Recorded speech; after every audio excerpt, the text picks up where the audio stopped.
by my colleague Vince from our publisher and developer relations team, and I am super excited that right now we're going to take a look at Dauntless for Nintendo Switch. We've got some guests with us here from the Phoenix Labs team. Jesse, Nick, and Chris, thank you so much for bringing this over. I know y'all have been really busy with development. You got a ways to go, but it's really awesome that you give us a chance to take an early look at the game here. Yeah, absolutely. So here today we're showing off Dauntless on Switch for the first time ever. It's hands-on on the show floor. You can jump in, check out a couple of our behemoth hunts. And today we got a special surprise. We're going to debut a brand new behemoth never before seen on stream today. And we will try to take it down. And we will try our best. So as we get started here, for folks who maybe haven't had a chance to check out Dauntless before, what can we tell them about what this game is all about? Yeah, so Dauntless is a co-op action RPG where you and up to 4 of your friends go on these cooperative hunts and challenge these boss-sized, larger-than-life behemoths that are threatening humanity's survival. And I think we've got one we can kind of get warmed up on before we tackle the new beastie. Yeah, we're going to warm up against Charog, which is one of our earlier game behemoths, but not without its own set of challenges. So why don't we hop in here and check it out? Sweet. In the full version of Dauntless, you'll be crafting hundreds of different weapons and armor and gear combinations. For the sake of the demo today, we've got a couple pre-built kits here. So I'm going to go with the War Pike, which is a great utility team support weapon. All right, I really enjoy mobility, so I'm going to grab the chain blades, I think, today. Awesome. Yeah, no RPG would be complete without lots of character customization options. So when you start your journey in Dauntless, you'll create a Slayer, tailor your appearance with, again, hundreds of different combinations and options. I will say, when I first started playing the game, I was amazed how long it took me in the character creator. I wasn't expecting to have so many options. This is just like 4 pre-builds, but it's really remarkable that you can make such a personalized take on your Slayer, but then once you get into the game and you reach the Ramsgate City area, you can actually customize again. It's not like you're locked into one look. Yeah, one of the things we really wanted to kind of nail when we started development was making sure that players felt like they could be whoever they wanted to be in the world. And you change over time, so we wanted to make sure that players also are able to change what they look like over time as well. So, with so much content already here, how is this game free to play? You know, that's a great question. We don't really think about kind of the free-to-play model as, something that you should have a little bit of content or a lot of content. We really focus on delivering, the best experience to players that we possibly could. And, in a game like this, having lots of behemoths, lots of weapons, lots of ways to interact with the game is really important to us. And so, we've been building the game now for about 4 years. And, we keep kind of layering on and trying to add more and more content as we go. And we're also basically adding new behemoths, new weapons consistently. We're patching every 2 weeks. And the next big kind of jump for us is to bring the game to Switch, where we can get even more awesome players in. So that's awesome. All right, so heading into a Charog hunt, one thing I think that's really interesting about how you jump into combat in this game, there's not a class system. It's choosing a weapon based on the behemoth that you're going to fight. You have the freedom to adjust your loadout every time you go in. But then there's a lot you can do to customize your loadout to really fill a role on your team if you want to, or really optimize your playstyle one direction or another. But there's a lot of flexibility there. Yeah, absolutely. We didn't really want players to feel like they had to make a static choice with the way that they wanted to play. And we want, again, with the kind of the idea of being whoever you want to be within the game, the weapon kind of provides a baseline for kind of how you want to interact with the game world. But then, there's even more deeper customization inside there. So, like, each weapon, for example, has, multiple types of customization inside of it. There's different powers that they each have. On top of that, as you continue to progress through the mastery system, which is kind of like a leveling system in the game, and an achievement system, you start unlocking new other customizations. So, for example, if we were playing Axe, one of the moves with the Axe is to actually throw it. And you can customize that to, so normally it comes back to you after you've thrown it.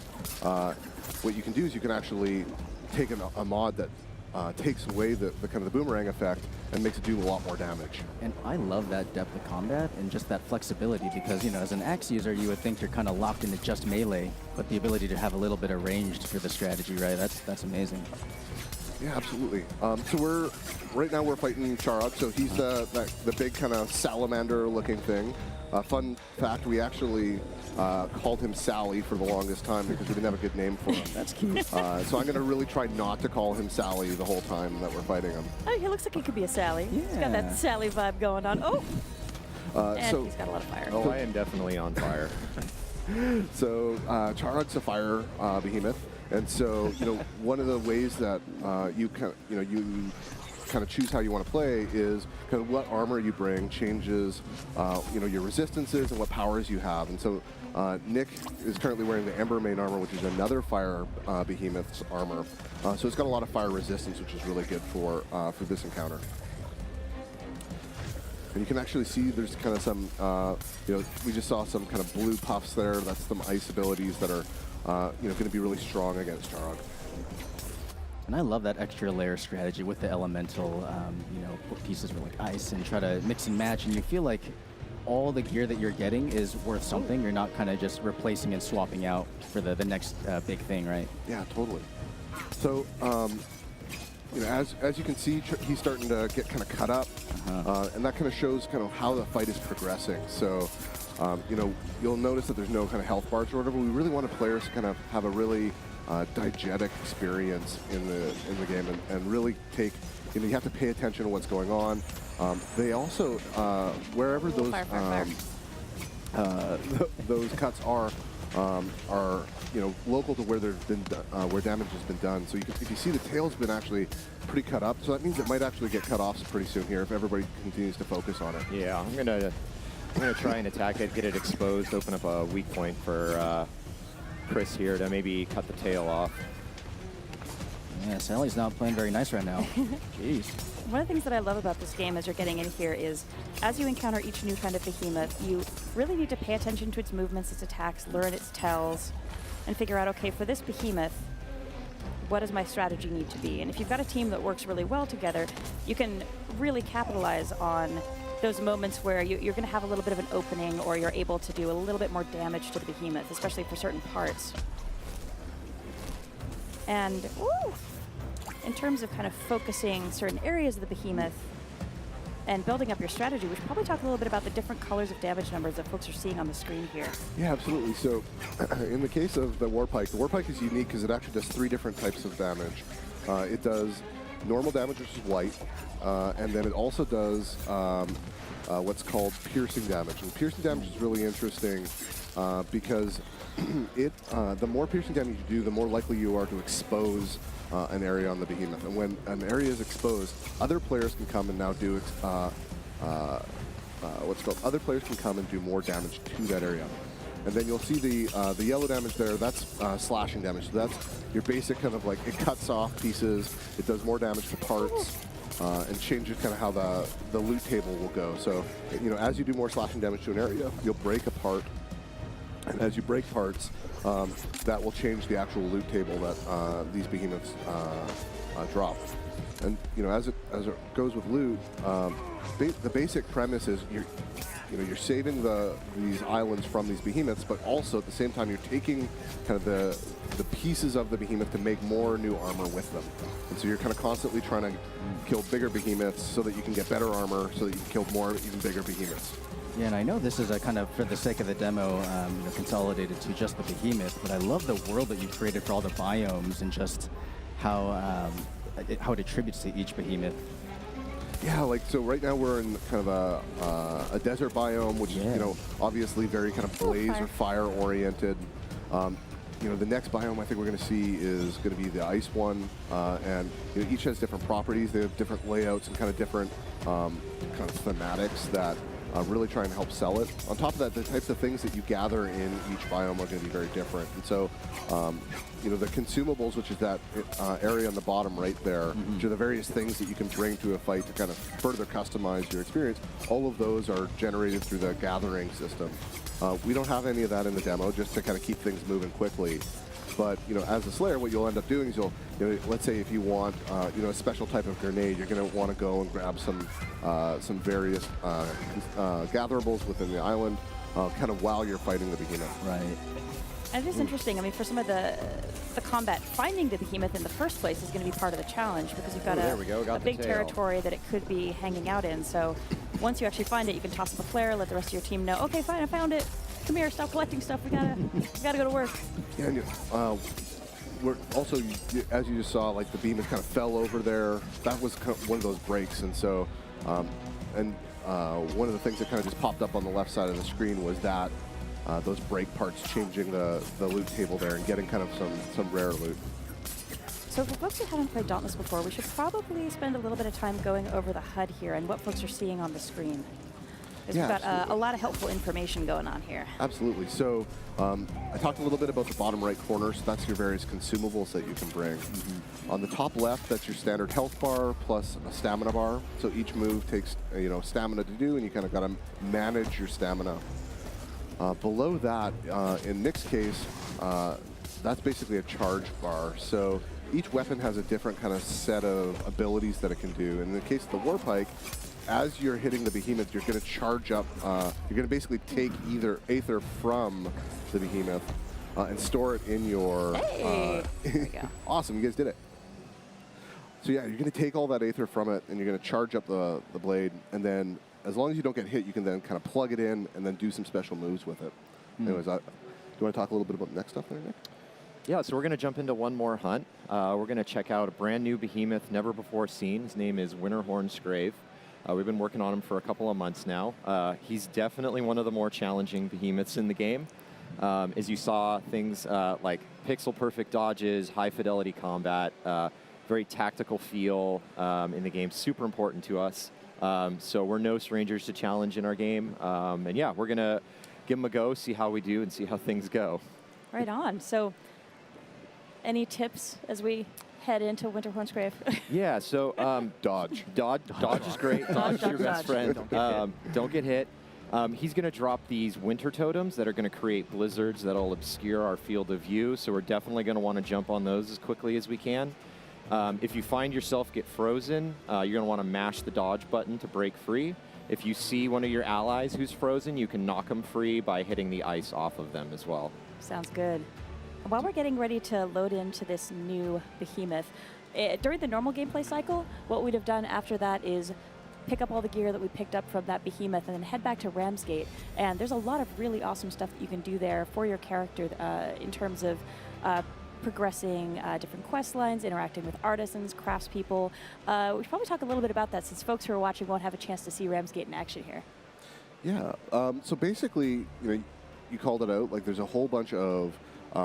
It's kind of the Ramsgate is the social hub for us, and so as you go back, it's where you kind of meet up with your friends, where you find your party, get ready to go. The loadout, you go and you craft new weapons, kind of discover the quests and stuff like that, and ultimately is where you interact with the story of the game as well. And so we want to give players kind of a space where they kind of can feel comfortable with expressing themselves and who they are in the game world, and that's what Ramsgate's all about. I was so impressed when I first got there, just how much potential it feels like there is in that city with so many colorful characters and just the environment itself. I think the first time I ended up in Ramsgate, I just wandered off. I wasn't ready to talk to anybody yet. I was like, I'm going to go explore over here, and I ended up in a sewer system, and I found a really cute turtle, and I was like, okay, I guess I should talk to the other people first. But I was having so much fun just jumping around this city and exploring it. Yeah, there's so that Hector's name is that turtle's name is Hector. Oh, actually. Hector! Hector's adorable. Also, there's a guild in the game called the Roof Rams, and they've been around since the earliest betas. And these players they're feverish about making sure that they can get to every corner, and have given us a lot of great feedback on how to best make that a fun experience for them. That's awesome. Shout out to the Roof Rams. Hi. Yeah. You look big and stumpy and scary. So, Winterhorn Scrave is actually an old behemoth that we had in the game for a while that we actually removed, and we wanted to redo from scratch. And so, some players will be familiar kind of with some of his moveset, but we basically took him back into the lab, redid the model, redid all the gameplay elements, and made him a whole lot harder. He's very mobile right off the bat, just seeing how much he's using the space and moving around. Yeah, just being able to pin him down. I was going to say, is gonna be an Scrave is hard interesting enough, challenge. man. Jeez. So he's basically a mobile control behemoth. So a lot of what he does is controls the battlefield. So you'll start to see soon he leaves mines on the ground. He throws up walls all over the place that you have to kind of manage. And then pretty soon he'll also start to throw those totems down, which slow you down, do damage. And if you don't basically kind of keep on top of it, the fight's going to snowball pretty poorly. Oh, a snowball. Nice Oh. dad I joke see there, what Jesse. you did Nice. there. Oh, Looks okay, so like we've got he's the visibility a effect totem going up here. Where do you go? So the Got interesting it? part of these totems is that, you know, as you guys are having to focus on it, he's still hanging around doing his business. And so, you know, it gets really tough once he gets one or two of those things going out. So in terms of equipment, we've talked a little bit about weapon customization, talked about armor, but another really important part of the Slayer's loadout that we haven't touched on is the lantern. Fox is kind of the lantern expert on the team. Yeah, I'm gonna try to not die. Good luck. While we talk about that. So we've rolled a few different lanterns into the presets for the demo, but that's something that you're gonna be able to fully customize. You know, as you hunt and as you craft things from the different behemoths. Right now, I have an Embermane lantern, which leaves these giant mines essentially that explode after a set amount of time. Some of the other ones we have for the demo are we have the Skarn lantern, which has a damaging kind of shield around you. We have Draft lantern, which lets you shoot a gigantic lightning bolt. So 1 second here. So one of the things that the lanterns do is they kind of embody the behemoth that they were made from. So, you know, while the armor and the weapons kind of call back to them, so, you know, for example, the Embermane armor is very good against fire. You know, we really wanted to kind of give the players an opportunity to have something that really, like, screams the behemoth. Like be the behemoth almost, and, yes. and use one of their signature attacks. So Drask is that, you know, if you remember back to the kind of the start screen that we showed earlier, he's that kind of big green lizard, and his kind of key abilities, he shoots these kind of like sniper laser beams.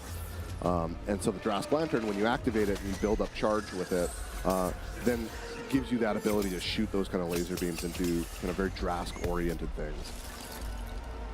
So Nick, as you can see there, is stuck.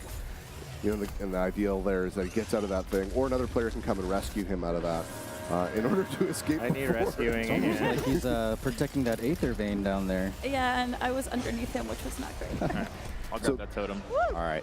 So he was actually around that Aether Vein. Those Aether Veins are really interesting and unique. So one of the core mechanics around healing is generally to use consumables, but when you're out of consumables, you can then use the Aether Veins, which is that kind of blue, kind of little rocky formation that's got some wispies coming out of it. And worth mentioning, it's limited use, so you don't want to be the jerk who hogs the vein. Exactly. Sadly, that's me almost all the time. That's why none of these guys play with me at work.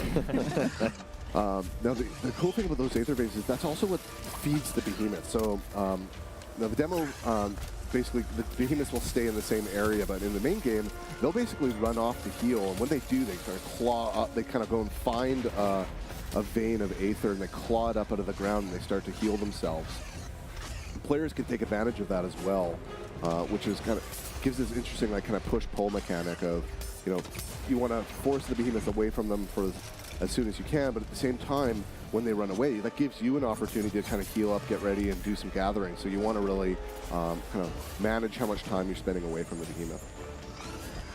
Speaking of management, I am not managing my stamina very well here. Ooh.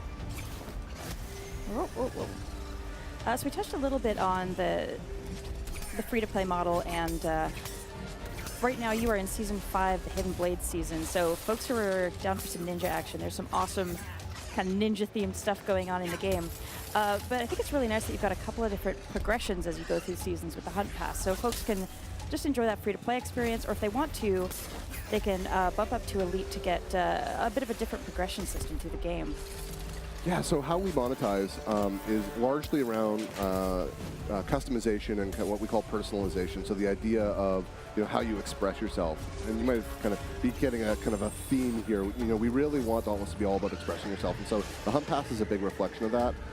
So a Hunt Pass is kind of very similar to a Battle Pass that you might see in other games, where, you know, you as you do actions in the game and as you play the game a whole bunch, you know, you'll be unlocking new tiers and new levels. And as you unlock those, you get new customizations, you get some currency, you get other great stuff, some consumables, and it's all about kind of reflecting kind of your actions in the game.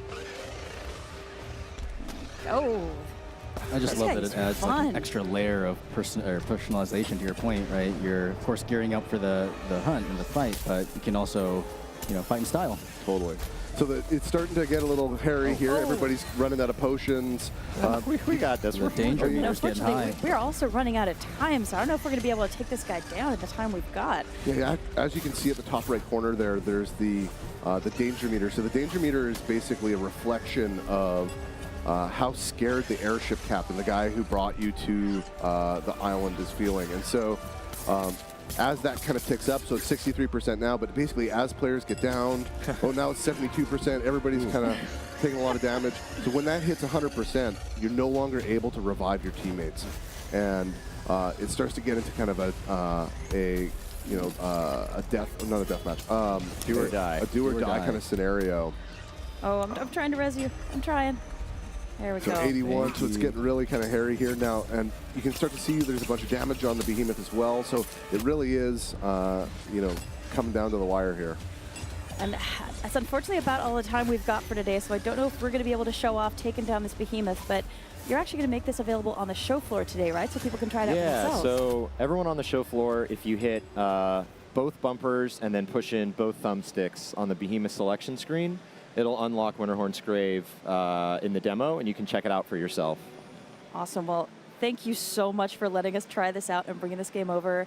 I can't wait to see how it shapes up as you wrap up development. It's just Thank so you. much fun to play. Awesome. Thanks so much. Before we wrap up, do you have any last thoughts to share with our viewers? It's coming to Switch later this year, but we do believe in cross-play and cross-progression. So you can head to Play Dauntless today and start your journey in PC or Xbox or PlayStation 4. And then when it comes out on Switch later this year, you'll be able to bring your progress into the Switch version as well. As somebody who spends a lot of time on the road traveling, being able to bring my Slayer with me is going to be super, super Same. helpful. Yeah. Super excited for it. Awesome. Well, thank you again, guys, so much for coming by, sharing this game with us. Vince, thanks for joining us as well. And folks who are watching, please don't go anywhere. Next up, we're going to be taking a look at Sakuna of Rice and Ruin. Thanks for watching.